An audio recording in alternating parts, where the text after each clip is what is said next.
जय हिंद साथियों। आप सभी साथियों का एक बार फिर से अपने चैनल फार्मेसी स्टडी अड्डा पर स्वागत है।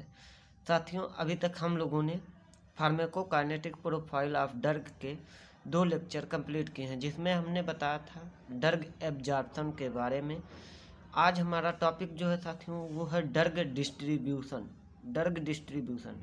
तो अभी तक हम लोगों ने जो पढ़ा है साथियों वो ड्रग एब्जॉर्प्शन है कि कोई ड्रग हमारे बॉडी में कैसे एब्जॉर्ब होती है। अगर आपको साथियों आप लोगों को ड्रग एब्जॉर्प्शन का वीडियो देखना है तो हमारे इसी चैनल फार्मेसी स्टडी अड्डा पर मिल जाएगा, जिसमें हमने बताया था कौन कौन से फैक्टर होते हैं जो हमारे एब्जॉर्प्शन ऑफ ड्रग को अफेक्ट करते हैं। अब हम साथियों आगे पढ़ने वाले हैं ड्रग डिस्ट्रीब्यूशन, जो आज हमारा टॉपिक है। अब हम लोग अभी तक देख चुके हैं कि हमारे सिस्टमिक सर्कुलेशन में कोई मेडिसिन कैसे पहुंचती है, यानी वो हमारा पार्ट था एब्जॉर्प्शन का। अब हम लोग देखेंगे कि सिस्टमिक सर्कुलेशन में पहुंचने के बाद हमारी मेडिसिन कैसे हमारे विभिन्न पार्ट ऑफ बॉडी में पहुंचती है और अपना एक्शन शो करती है। जैसे कि मान लो किसी को सर दर्द है, हेडेक है, तो अब क्या हुआ, उसने डाइक्लोफेनेक या हेडेक पेन किलर जो है पेन किलर खाया, किसको, दर्द को मिटाने के लिए।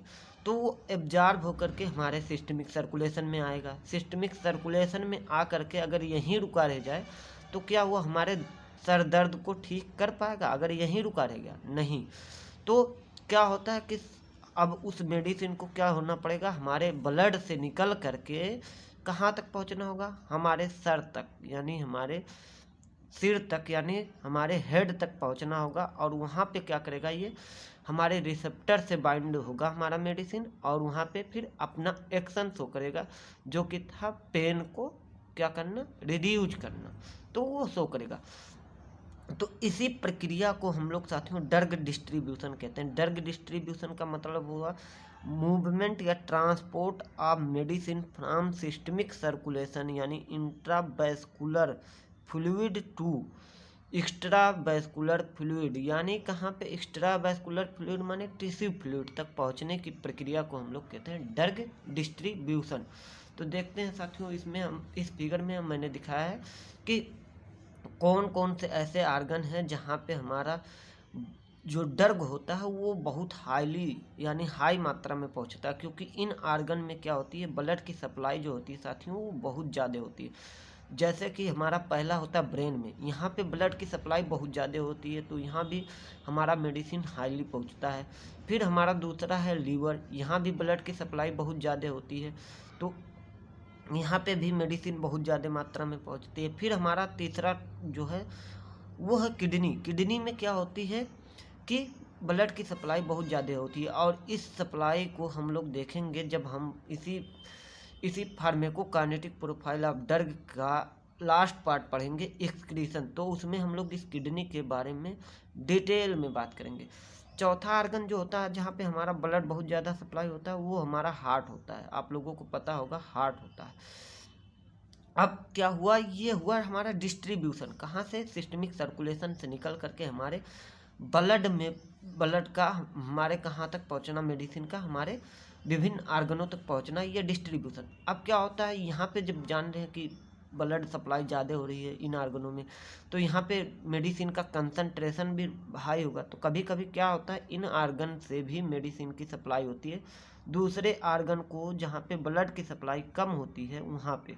तो इस प्रक्रिया को हम लोग कहते हैं रीडिस्ट्रीब्यूशन। री माने अगेन होता है, यानी दोबारा डिस्ट्रीब्यूट होना।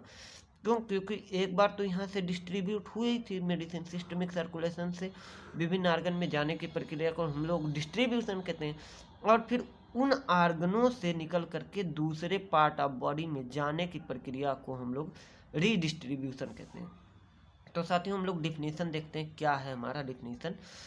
डिफिनीशन जो है, द ड्रग डिस्ट्रीब्यूशन में बी डिफाइंड एज, तो ये कह रहा है कि जो ड्रग डिस्ट्रीब्यूशन है उसे हम इस प्रकार से डिफाइन कर सकते हैं कि the process of transport of drug from intravascular fluid.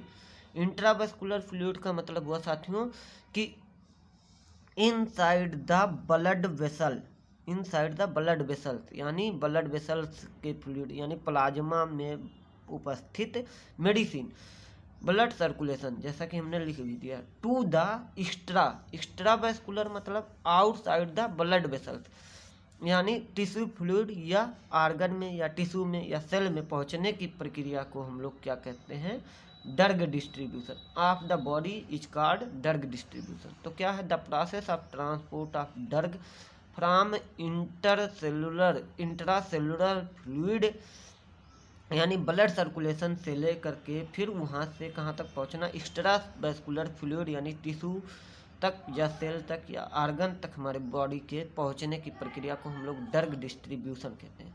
तो साथियों ये ड्रग डिस्ट्रीब्यूशन जो है बहुत ही इंपॉर्टेंट पार्ट होता है हमारे फार्माकोकाइनेटिक प्रोफाइल ऑफ ड्रग, यानी हमारी दवा को अपना एक्शन शो करने के लिए ड्रग डिस्ट्रीब्यूशन एक बहुत ही इंपॉर्टेंट फैक्टर होता है। अगर जिस मेडिसिन का ड्रग डिस्ट्रीब्यूशन स्लो होगा वो उसकी एक्शन जो होगी वो उसका एक्शन जो होगा वो स्लो होगा, यानी वो तेज़ी से अपना एक्शन नहीं शो कर पाएगा।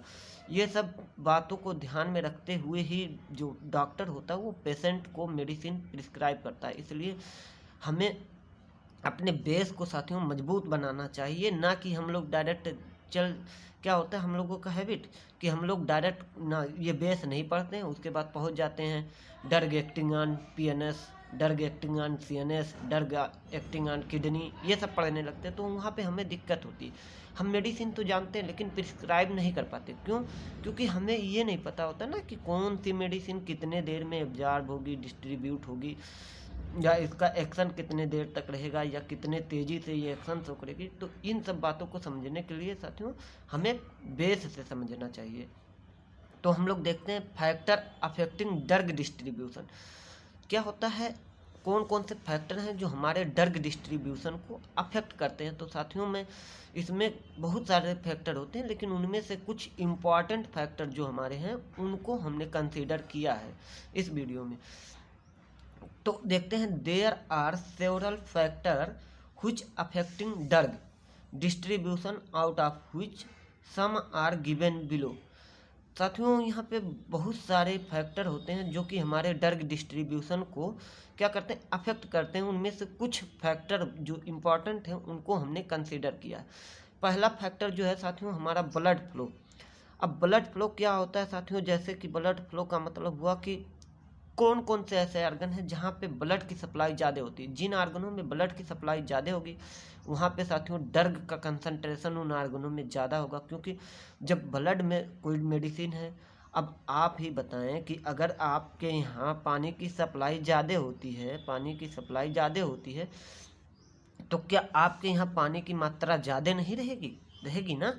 तो इसी प्रकार से जब हमारे ब्लड में ही मेडिसिन है, अब ब्लड हमारा ज़्यादा हमारे इन आर्गनों में सप्लाई होता है, तो इन आर्गनों में जो ब्लड मेडिसिन का कंसंट्रेशन होगा वो क्या होगा, ज़्यादा होगा। तो इस प्रकार हम कह सकते हैं कि जितने ज़्यादा ब्लड फ्लो होगा उतने ज़्यादा क्या होगा, ड्रग डिस्ट्रीब्यूशन होगा। ठीक, ड्रग डिस्ट्रीब्यूशन होगा। तो देखते हैं कौन कौन से ऐसे आर्गन हैं जहाँ पे ब्लड की सप्लाई ज़्यादा होती है। वो हमारा है, पहला आर्गन है ब्रेन, यानी ब्रेन में सबसे ज़्यादा ड्रग की सप्लाई होती है, मेडिसिन या ब्लड की सप्लाई होती है। दूसरा हमारा लीवर है, जैसा कि आप लोगों को फिगर में देख रहा होगा, लीवर हो। फिर तीसरा हमारा किडनी होता है, चौथा हमारा हार्ट होता है। क्या होता है साथियों कि जब हमें कंजेस्टिव CHF हो जाता है, कंजेस्टिव हार्ट फेलियर हो जाता है, तो क्या होता है हमारा हार्ट जो होता है इसमें क्या होता है, ब्लड की सप्लाई कम होने लगती है। और ये क्या होता है, ब्लड की सप्लाई कम होने लगती है जिससे हमारा ऑक्सीजन भी कम हो जाता है और फिर हमें दिक्कत आने लगती है ब्लड को आगे भेजने में। तो इस प्रकार हम देखते हैं कि increased blood flow increased drug distribution. फिर हम लोग देखते हैं दूसरा कि कुछ आर्गन ऐसे हैं हमारे बॉडी में साथियों जहाँ पे ब्लड का सप्लाई बहुत कम होता है, जैसे कि एडिपोज टिश्यू हुआ या मसल्स हुए हमारे। तो इनमें क्या होता है साथियों, इन आर्गनों से जहाँ पे ब्लड की सप्लाई ज़्यादा होती है, इन आर्गनों से भी यहाँ पे हमारी क्या होती है, सप्लाई होती है। तो इस प्रक्रिया को जब इन आर्गनों से निकल करके हमारा ड्रग जो है वो इन सेल्स मसल्स तक या एडिपोज टिश्यू तक पहुंचता है, तो इसे हम लोग कहते हैं रीडिस्ट्रीब्यूशन।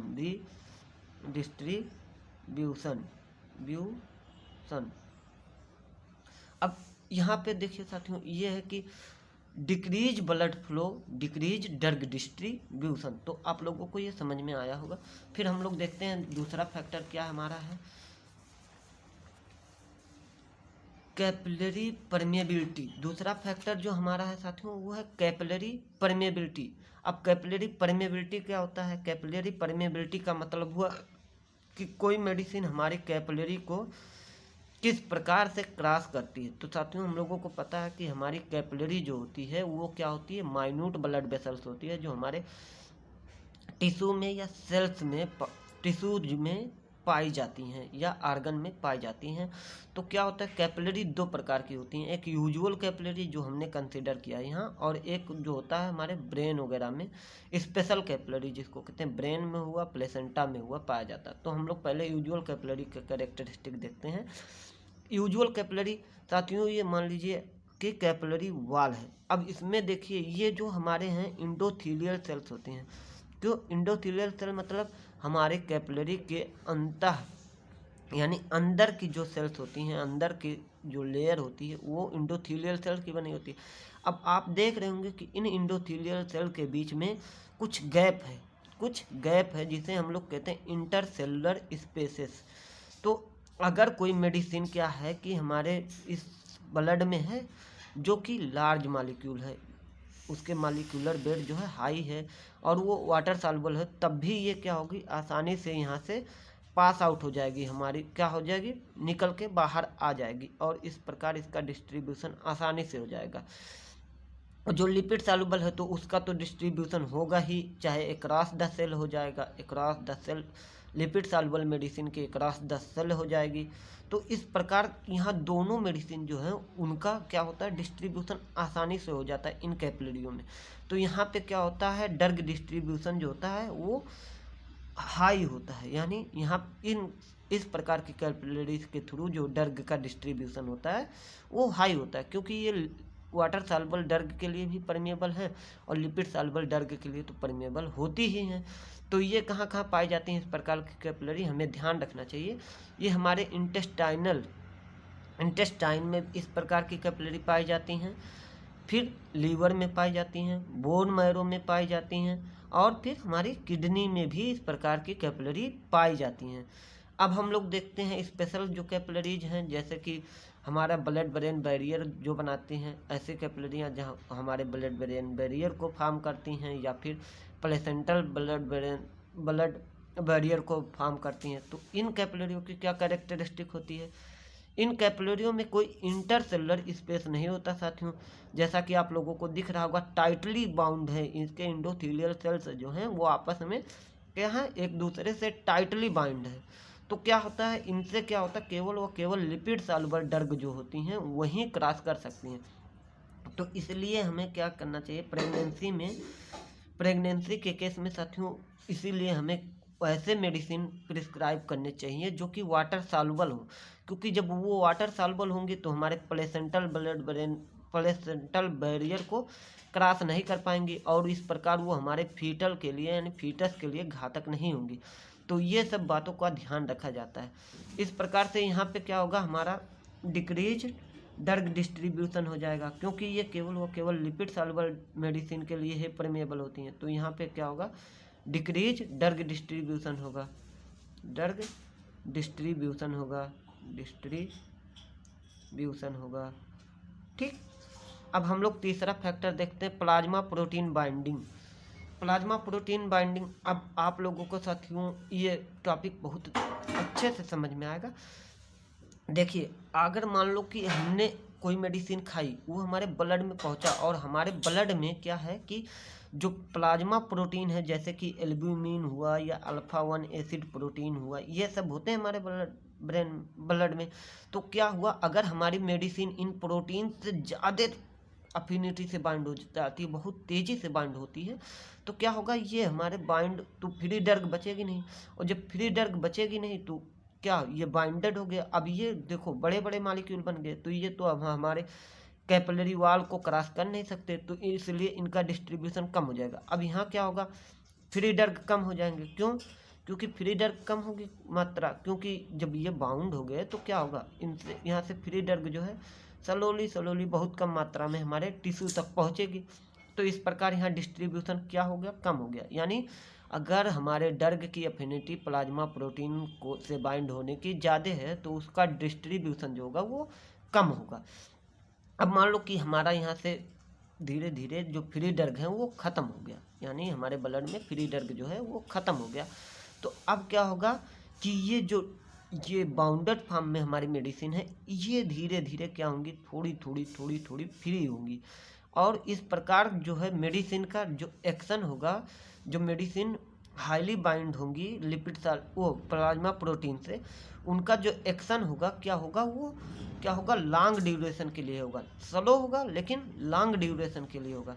फिर हम लोग देखते हैं कि दूसरा कंडीशन क्या है, ऐसी मेडिसिन जो कि प्लाज्मा प्रोटीन से बहुत कम बाइंड करती हैं, वो क्या होंगी, तेज़ी से हमारे क्या होंगी, टिश्यू में डिस्ट्रीब्यूट होंगी। यानी यहाँ पे अगर वो प्लाज्मा प्रोटीन से बहुत कम बाइंड हो रही हैं तो क्या होगा कि फ्री ड्रग की मात्रा जो होगी वो ज़्यादा होगी। अब जब फ्री ड्रग की मात्रा ज़्यादा होगी तो ये हाई तेज़ी से क्या होंगे, कैपिलरी वॉल को क्रॉस करके हमारे सेल तक या हमारे आर्गन तक पहुंच जाएंगे। तो यहाँ पे क्या होगा, इस प्रकार ड्रग डिस्ट्रीब्यूशन जो होगा साथियों वो मैक्सिमम होगा। अब हम लोग देखते हैं कुछ डिजीज जैसे लीवर सिरोसिस। अगर लीवर सिरोसिस हो जाता है तो क्या होता है कि हमारा लीवर जो है एल्ब्यूमिन वगैरह बनाता है प्रोटीन, प्लाज्मा प्रोटीन, तो ये प्लाज्मा प्रोटीन बनाना बंद कर देगा। तो अब यहाँ क्या होगा कि फ्री ड्रग की मात्रा बढ़ जाएगी, क्योंकि जब प्लाज्मा प्रोटीन कम रहेगा तो ड्रग हमारी जो है क्या होगी, वो प्लाज्मा प्रोटीन से कम बाइंड होगी और फ्री ड्रग ज़्यादा होगा। तो इस प्रकार ड्रग डिस्ट्रीब्यूशन बढ़ जाता है। इसी प्रकार से अगर किडनी डिजीज है जिसे यूरेमिया कहते हैं हम लोग, यूरेमिया में क्या होता है, एल्ब्यूमिन का लॉस जो होता है वो ज़्यादा होने लगता है और इस प्रकार से तो हमारा फ्री ड्रग की मात्रा बढ़ जाएगी और इस प्रकार हमारा ड्रग डिस्ट्रीब्यूशन ज़्यादा हो जाएगा। इसलिए जब किसी व्यक्ति को लीवर सिरोसिस यानी लीवर की प्रॉब्लम होती है या किडनी की प्रॉब्लम होती है तो कोई किसी मेडिसिन को अगर प्रिस्क्राइब किया जाता है तो उसको क्या किया जाता है, नॉर्मल डोज की अपेक्षा कम डोज प्रिस्क्राइब किया जाता है, क्योंकि वो कम डोज भी उस मेडिसिन की ज़्यादा तेज़ी से एक्शन शो कर देता है। तो हमने लिखा कुछ है, क्रोनिक किडनी प्रॉब्लम अगर है तो लॉस ऑफ एल्ब्यूमिन बढ़ता है और जब लॉस ऑफ एल्ब्यूमिन बढ़ेगा तो मात्रा बढ़ेगी फ्री ड्रग की, और जब फ्री ड्रग की मात्रा बढ़ेगी तो ड्रग डिस्ट्रीब्यूशन बढ़ेगा, जैसा कि हमने अभी तक देख लिया। अब हम लोग चौथा पॉइंट देखते हैं। क्या है हमारा चौथा पॉइंट जो है, सॉल्युबिलिटी। तो ये तो बहुत आसान है कि ऐसे जो लार्ज चार्ज और वाटर सॉल्युबल मॉलिक्यूल होंगे ड्रग के, वो क्या होंगे, बहुत कम क्या होंगे, परमेबल होंगे, कैपिलरी वॉल से बहुत कम पास आउट कर पाएंगे। तो इस प्रकार इनका ड्रग डिस्ट्रीब्यूशन जो होगा कम होगा। किनका, लार्ज जो मॉलिक्यूल, बड़े बड़े मॉलिक्यूलर वेट वाले यानी हाई मॉलिक्यूलर वेट वाले, और चार्ज जो कि ड्रग चार्ज मॉलिक्यूल हैं, या वाटर सॉल्युबल ड्रग की क्या होती है, ड्रग डिस्ट्रीब्यूशन जो होती है वो कम होती है, क्योंकि ये हमारे कैपिलरी वॉल को क्रॉस नहीं कर पाते हैं। क्योंकि हमने बता रखा है इससे पहले जब ड्रग एब्जॉर्प्शन पढ़ा था तो उसमें हमने ये सब डिस्कस कर रखा है।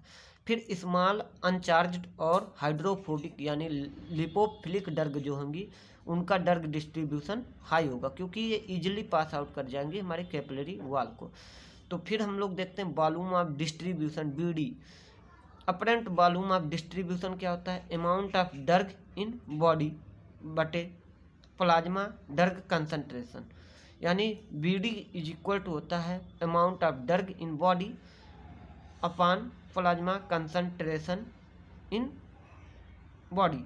तो ये क्या होता है BD, ये BD जो होता है ये निर्धारित करता है कि कोई मेडिसिन हमारे बॉडी में कितनी तेज़ी से अपना एक्शन शो करेगी और कितने समय के लिए। ऐसे मेडिसिन जिनका BD जो होता है वो ज़्यादा होता है वो हाईली पोटेंट होती हैं, बहुत तेज़ी से अपना एक्शन शो करती हैं और शॉर्ट ड्यूरेशन के लिए एक्शन शो करती हैं।